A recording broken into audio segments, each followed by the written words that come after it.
चलिए कार्यक्रम के क्रम को हम आगे बढ़ाते हैं। बहुत सारी फील्ड के लोग हमारे बीच मौजूद हैं। उम्मीद है आप लोग सुन भी रहे होंगे और समझ भी रहे होंगे कि किस तरीके से रायगढ़ की बात हो रही है, रायगढ़ में क्या क्या ज़रूरतें हैं। एजुकेशन, व्यापार और स्वास्थ्य, कई सारी चीज़ें हैं जिस पर काम होना बाकी है। तो मैं अगले जो हमारे शख्सियत हैं, गेस्ट हैं, एजुकेशन फील्ड से हैं, कैप्टन श्वेता सिंह हैं, दिल्ली वर्ल्ड पब्लिक स्कूल की प्रिंसिपल हैं। बहुत स्वागत करता हूं मैम, तालियों से स्वागत करें, क्योंकि ये सिर्फ अपनी बात नहीं, आप लोगों की बात करेंगी और हमारे मंच के जरिए ये बात पूरे प्रदेश में, प्रदेश को चलाने वाले कई महत्वपूर्ण लोगों तक पहुंचेगी। तो ये पूरे प्रदेश में एक अच्छा मैसेज रायगढ़ के जरिए जाएगा कि रायगढ़ क्या मांग रहा है, क्या सोच रहा है। प्लीज।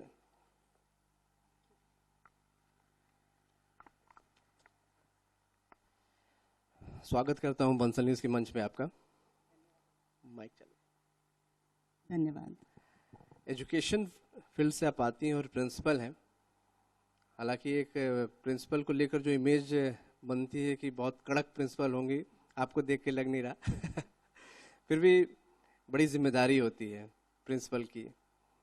कोरोना में एजुकेशन सेक्टर की बात करें तो सबसे ज़्यादा मुझे लगता है कि मुश्किल के दौर से या चैलेंज से आप लोग गुजर रहे हैं, और मुझे लगता है अभी भी गुजर रहे हैं। किस तरीके से कोरोना में आपको लगता है कि आपकी फील्ड के लोग या एजुकेशन का नुकसान हुआ, उससे कैसे, क्या क्या चैलेंजेस आए, कैसे आप लोगों ने उससे पार पाया? कोरोना ने एक्चुअली एजुकेशन के पूरे स्वरूप को बदल दिया है। रोकना चाहूंगा, जोरदार तालियों से स्वागत करें हमारे मुख्य अतिथि उमेश पटेल जी का। बहुत स्वागत करता हूं सर आपका। तो हमारे मुख्य अतिथि पहुंच चुके हैं और नमस्कार सर, बैठिए मैम। मैं चाहूंगा कि हमारे मुख्य अतिथि भी सुने कि किस तरीके से एजुकेशन में, क्योंकि वो युवा है और काफी बेहतर सोच रखते हैं, किस तरीके से रायगढ़ के लिए काम करना है। मैंने लंबी उनसे चर्चा भी की है अभी हाल ही में, रायगढ़ को लेकर और युवाओं को लेकर काफ़ी कुछ अच्छी पहल और अच्छी सोच उनकी है। मैं उनसे चर्चा करूंगा और आपसे भी चर्चा करता हूं कि उस समझ लिया, आप कंटिन्यू करें किस तरीके से एजुकेशन में दिक्कतें हुई, क्या कुछ हुआ। यस, मैं जो बता रही थी कि पूरे एजुकेशन के स्वरूप को चेंज कर दिया इस कोरोना ने।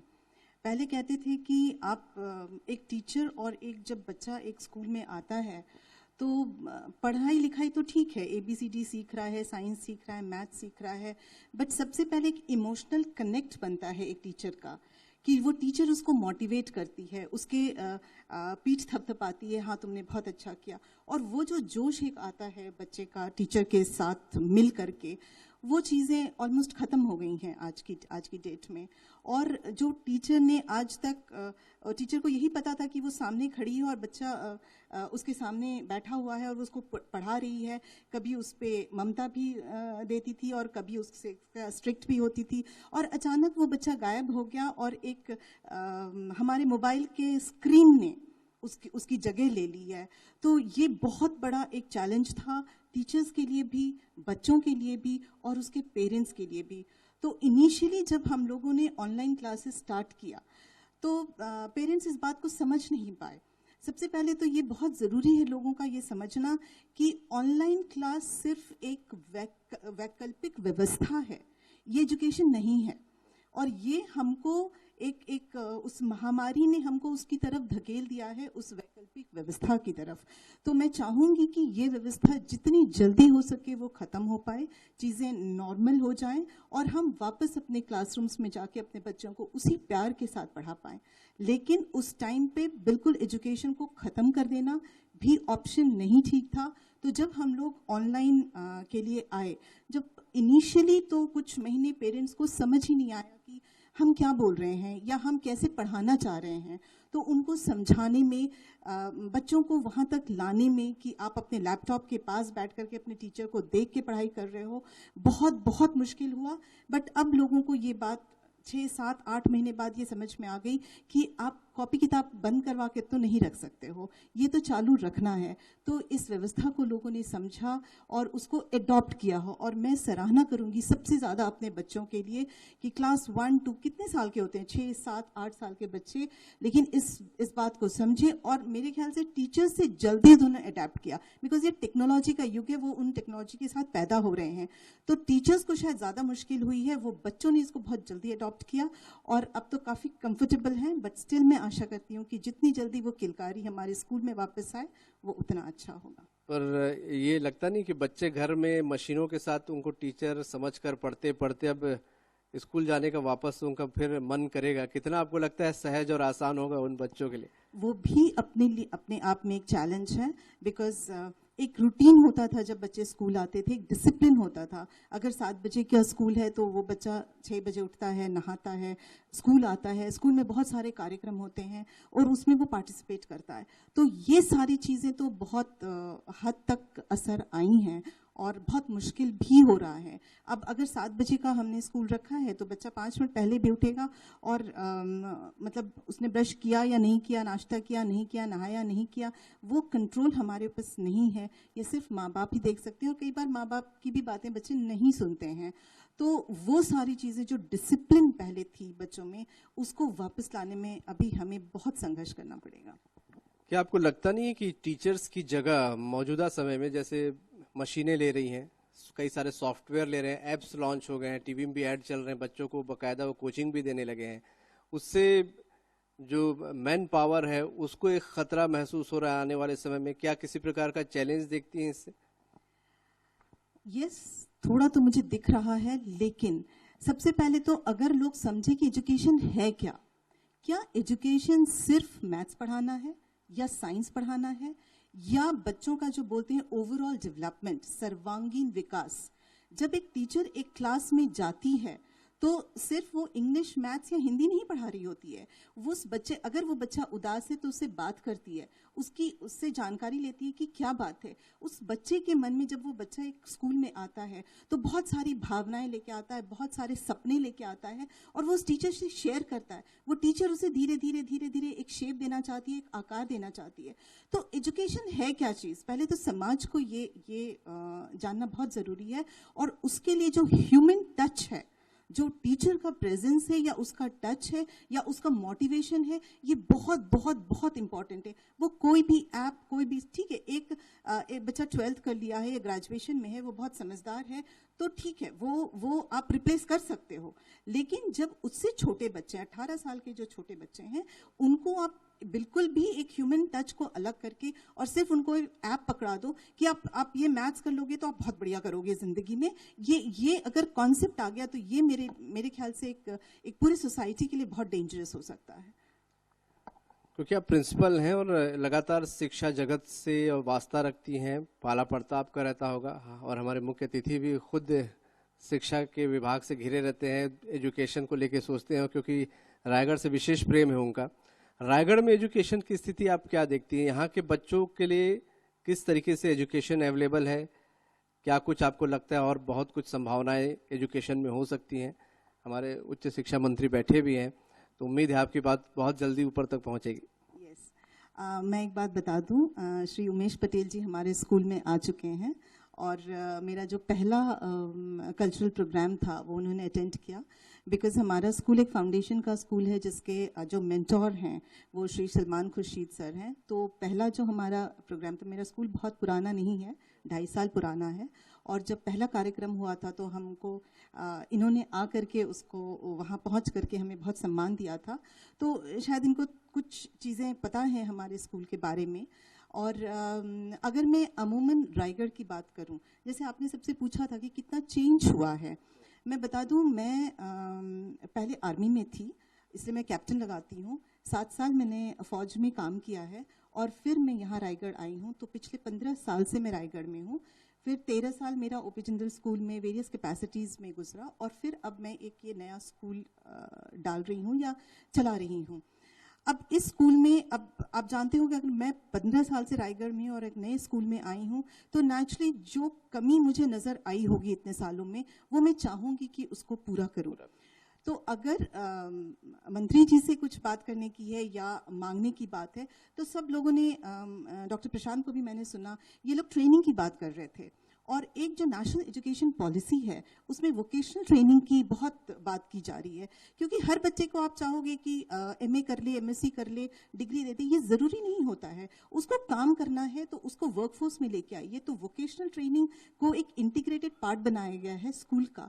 लेकिन स्कूल हर स्कूल इस हद तक शायद उसके पास रिसोर्सेज नहीं होते हैं कि अगर हर तरह की वोकेशनल ट्रेनिंग को दे पाए। और यहाँ पे इतने इंडस्ट्रीज हैं, तो कहीं कुछ जुड़ाव अगर हो जाए कि इंडस्ट्रीज की तरफ से हमको सपोर्ट मिल जाए कि आपके बच्चों के लिए यहाँ पे ये वोकेशनल ट्रेनिंग अवेलेबल है। तो मेरे पास जो बच्चे हैं जिनको जिस चीज़ में रुचि है, जैसे मेडिकल में भी बहुत सारे वोकेशनल ट्रेनिंग जो बच्चों के लिए इंपॉर्टेंट हो सकते हैं, 11th-12th के बच्चों के लिए स्पेशली, तो वो अगर हम इन सब से कोई हमें जोड़ पाए कि इसको जोड़ दीजिए और हमारे बच्चों को वहाँ जाने दे दिया जाए और वो वहाँ ट्रेनिंग कर पाएँ, तो मेरे ख्याल से ये बहुत अच्छा है। और ये सेंट्रल गवर्नमेंट इस बात पे बहुत जोर दे रही है। मैंने बोला जो नई शिक्षा नीति आई है उसमें भी इस बात पे बहुत जोर दिया गया है। तो इस तरह की चीज़ें अगर होती हैं तो मेरे ख्याल से सारे स्कूलों का इससे फ़ायदा होगा। बिल्कुल, बहुत शुक्रिया मैम हमसे बात करने के लिए आपको। और उम्मीद है आपकी बात सभी ने सुनी होगी, और क्योंकि आप आर्मी बैकग्राउंड से हैं तो एक डिसिप्लिन जो आप सोच रही हैं स्टूडेंट्स में, उसका लाभ यहाँ के स्टूडेंट्स को मिलेगा और एक अच्छी तरक्की, अच्छा बेस तैयार होगा और यहाँ के बच्चे बहुत नाम कमाएंगे। बहुत शुक्रिया आपका। एक जाते जाते एक बात मैं कहना चाहूँगी, जैसे प्राइवेट स्कूल, हमारा स्कूल प्राइवेट स्कूल्स है, राइट, और इंडिया में प्राइवेट स्कूल्स का बहुत बहुत योगदान रहा है। अराउंड कहते हैं कि 50% बच्चे प्राइवेट स्कूल्स में पढ़ते हैं और इनफैक्ट थोड़ा ज़्यादा ही, और 50% बच्चे गवर्नमेंट स्कूल में पढ़ते हैं। यहाँ पे गवर्नमेंट स्कूल्स में भी बहुत काम हो रहे हैं, नई स्कीम्स आ रही हैं और काफ़ी अच्छा काम कर रहे हैं। बट जो प्राइवेट स्कूल्स भी हैं वो लोग उनका, क्योंकि हमारा कंपटीशन पे हम सर्वाइव करते हैं, अगर हम क्वालिटी नहीं दे पाएंगे तो हम सर्वाइव नहीं कर पाएंगे, तो उस क्वालिटी के लिए जाना जाता है। लेकिन कई बार ऐसा होता है कि जैसे अभी कोरोना काल में आपने प्रॉब्लम्स पूछा था, मैंने बच्चों और पेरेंट्स के हिसाब से मैंने आपको प्रॉब्लम्स बताया। लेकिन स्कूल्स को लेके जैसे ही प्राइवेट स्कूल की लोग बात करते हैं, तो जब फीस की बात आती है तो वहाँ पे बहुत प्रॉब्लम्स क्रिएट हो जाते हैं हमारे लिए। कई बार काफ़ी चीज़ें हम पे की जाती हैं कि अभी ये फीस नहीं लेना, वो फीस नहीं लेना। लेकिन मैं एक अपील करना चाहती हूँ सबसे कि जब प्राइवेट स्कूल है तो उससे जुड़े हुए, उसमें एक टीचर भी काम करता है, उसमें एक सफाई कर्मचारी भी काम करता है, उसमें एक ड्राइवर भी काम करता है, और उसकी तनख्वाह कहाँ से आती है? इसी फीस से आती है। और जब एक पेरेंट अपने पास में आता है तो हमारे पास वो फीस, हम उसको बहुत क्लियरली बताते हैं कि देखिए ये हमारी फीस है, लेकिन तब भी बहुत तरह के अंकुश हमारे ऊपर लगाए जाते हैं। तो मैं ये एक अपील करना चाहती हूँ सबसे कि अगर आप अपने बच्चे को प्राइवेट स्कूल लेके आते हैं तो आप ये जरूर समझिए कि इस स्कूल से जुड़े हुए बहुत सारे ऐसे लोग हैं, टीचर्स हैं, सफाई कर्मचारी, सबके जिसमें घर की तनख्वाह इसी यहाँ से जाती है। तो इसका रिलेशन समझना, और जब आप क्वालिटी की बात करते हो, अगर आपको क्वालिटी टीचिंग चाहिए तो आपको क्वालिटी टीचर भी चाहिए। और अगर यहाँ रायगढ़ में आपको, ये मैं नहीं बोलती यहाँ पे क्वालिटी टीचर नहीं है, अगर यहाँ के भी टीचर हैं, जैसे मैं बताऊँ, मैंने एक नया मैंने सोचा कि रायगढ़ में फ्रेंच लैंग्वेज नहीं है, तो एक फॉरेन लैंग्वेज मैं दिल्ली में बच्चों को देखती हूँ और भी मेट्रोपॉलिटन्स में मैंने बच्चों को देखा है कि वो फ्रेंच लैंग्वेज सीखते हैं या कोई भी फॉरेन लैंग्वेज सीखते हैं। तो मैंने इंट्रोड्यूस किया इस फ्रेंच लैंग्वेज को। अगर ये फ्रेंच लैंग्वेज का मुझे टीचर चाहिए और वो बाहर से ही चाहिए, क्योंकि अभी यहाँ पे वो टीचर्स नहीं अवेलेबल हैं, तो मुझे तो उनको सैलरी देनी पड़ेगी। बिना सैलरी के तो लोग यहाँ पे नहीं आएंगे। तो अगर शिक्षा का स्तर सुधारना है तो सबसे पहले तो टीचर्स की सैलरी पे हमको ध्यान देना ही पड़ेगा, और हर प्राइवेट स्कूल को देना पड़ेगा, क्योंकि हम कंपटीशन। निश्चित रूप से मुझे लगता है कि ये शायद दिक्कतें कोरोना काल में ज्यादा आ गई, वरना सामंजस्य तो आपस में बना ही रहता है। बहुत ज्यादा तो कमेंट नहीं करूंगी, लेकिन उस टाइम में भी मतलब जैसे सरकार की तरफ से, मंत्री जी मेरे पास बैठे हुए हैं, लेकिन फिर भी सरकार की तरफ से हमें बहुत ज्यादा मदद नहीं मिली है। हमें बोला जरूर गया है कि आप ये फीस मत लो, वो फीस मत लो, लेकिन अगर मदद की बात हो हमारे स्कूल्स को, जैसे टैक्स है, ये हम तो सब कुछ देते रहे हैं, तो वो मदद हमको सरकार नहीं दे पाई है जैसे दूसरे क्षेत्र के लोगों को दिया है। चलिए, हम तो उम्मीद करते हैं कि ये भी आगे आपकी समस्या दूर हो जाएगी, क्योंकि हमारे साथ खास मेहमान हमारे बैठे हैं, वो सुन रहे होंगे। मैंने इस जी। मौके का फायदा उठा के मैंने ये बात रख जी। दी है, क्योंकि ये बहुत जरूरी है। हम अनएडेड प्राइवेट स्कूल्स होते हैं और उसमें अगर फीस नहीं आती है तो हमें बहुत प्रॉब्लम होता है, और अल्टीमेटली जो हर लेवल के लोग हैं उन पे असर हो जाता है। बिल्कुल, बहुत शुक्रिया मैम। और ये बंसल न्यूज का मेरी तरफ से बहुत थैंक शुक्रिया। You very much. जी। और हमारे बीच विशेष अतिथि शहर के विधायक प्रकाश चक्रजीत नायक जी भी पहुंच चुके हैं। बहुत स्वागत करता हूं सर आपका भी, और मंच पर आमंत्रित करता हूं आपको मैं। थोड़ी चर्चा यहाँ के विधायक से भी, और उसके बाद हमारे मुख्य अतिथि से हम एक चर्चा करेंगे। जोरदार तालियों से स्वागत करें आपके शहर के विधायक